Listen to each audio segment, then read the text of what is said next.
భగవద్గీత సర్వ మానవాళి కోసం. తృతీయోధ్యాయః ఏవం ప్రవర్తితం చక్రం నానువర్తయతిహ యః అఘాయురింద్రియారామో మోఘం పార్థ స జీవతి. వేదములచే నిర్దేశించబడిన ఈ యజ్ఞ చక్రములో తన బాధ్యతను నెరవేర్చని వారు పాపులు. వారు తమ ఇంద్రియ భోగముల కోసమే జీవిస్తారు.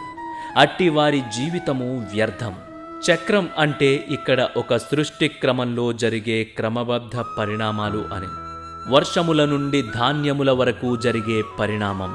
ఈ విశ్వం అనే చక్రంలో అందరు సభ్యులు తమ విధులను నిర్వర్తించి దాని యొక్క చక్కటి పరిభ్రమణానికి దోహదపడతారు. మనం కూడా ప్రకృతి చక్రం నుండి కావలసిన వాటిని తీసుకుంటాము. కాబట్టి మనము కూడా మనకు నిర్దేశించబడిన విధులు నిర్వర్తించాలి. ఈ పరంపరలో మన మానవులకు మాత్రమే తాము చేసే పనులను స్వీయ స్వేచ్ఛ ద్వారా ఎంచుకునే అవకాశం కల్పించబడింది. కాబట్టి మనం ఈ ప్రకృతి పరిణామానికి అనుకూలంగా ఉండి దోహదపడొచ్చు, లేదా ఈ విశ్వ వ్యవస్థ ఆటంకం లేకుండా నడవడానికి సమస్యాత్మకంగా ఉండొచ్చు.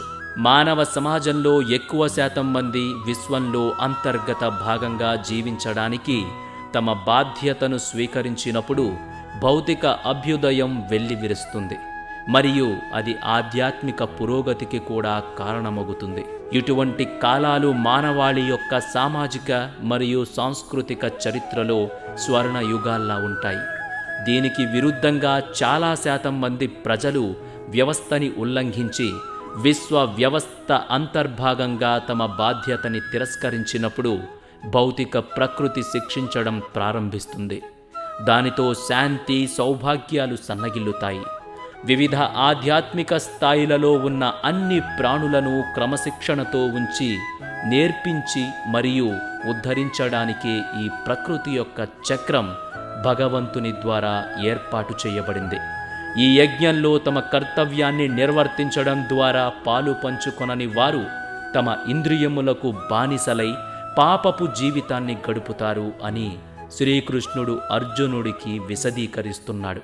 కానీ భగవంతుని చట్టానికి కట్టుబడి వ్యవహరించినప్పుడు వారు పవిత్ర హృదయులై మరియు భౌతిక మలినములు అంటకుండా ఉంటారు.